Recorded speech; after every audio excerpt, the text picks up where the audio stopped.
Jasper was not just any cat. He wore a dashing little red scarf, strolled with the pride of a ringmaster, and called the circus grounds his home. Some said he was the star performer, though his official job was chief vermin inspector, a role he privately found much too dramatic. Tonight, the circus was alive with its usual energy. Light streamed from the perforated skies of the big top. The smell of popcorn and sawdust clung in the air. The crowd from the bleachers above marveled at lions, acrobats, and a juggler who couldn't seem to catch a single ball.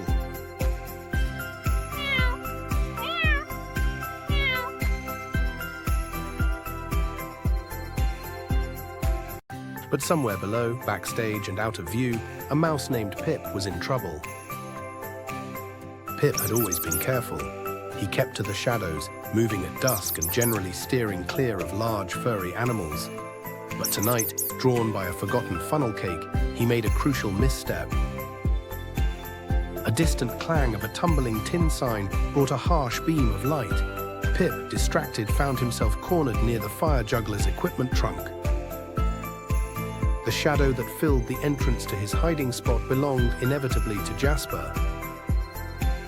At times like this, Jasper liked to play up his reputation. He stepped forward, tail upright, and let silence do its work. Pip froze, not out of fear, but calculation. He had heard stories of cats, but this one, with his unnecessarily neat scarf and dignified air, didn't quite fit the tales. The stalemate lingered. Then, piercing the silence, came the crescendo of a trumpet and the thud of frantic feet. A runaway miniature pony, costume feathers trailing behind, was bolting backstage, directly toward the two of them. Jasper didn't hesitate.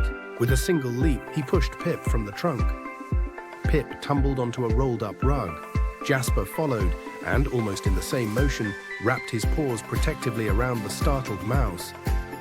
As the pony thundered past, feathers scattering everywhere, they landed in a heap, tangled with the rug and each other. The world was quiet for a moment. Well, that was undignified. Jasper blinked, then gave a small, sheepish nod. Morale. You're not the only one surprised. For a moment, Pip expected a chase. Jasper, to his own surprise, felt no such urge. The whole business with the fleeing pony seemed to have unsettled the natural order. Instead, they sat side by side, listening to the muffled applause from within the tent. Gradually, the world backstage returned to normal. The ringmaster gathered the wayward pony. Someone began sweeping up the stray popcorn. Jasper, dusting off his scarf, considered the mouse.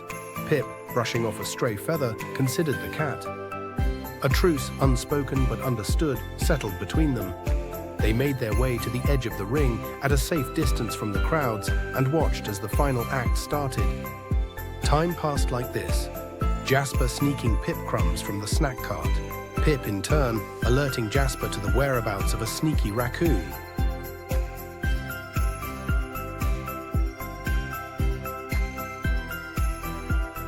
Together, they dodged unicycles, explored abandoned trunks, and watched the stars flicker out when the tents emptied for the night.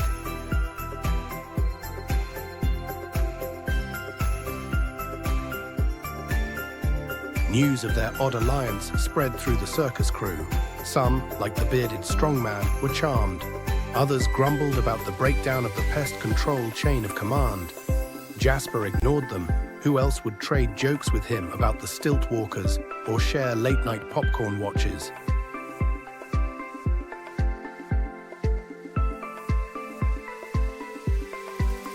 Eventually, Pip made himself comfortable. A little hammock hung below the old tightrope, just beside Jasper's perch on a coiled rope. They became fixtures of the circus, a pair just unlikely enough to become legendary in the eyes of those who paid attention.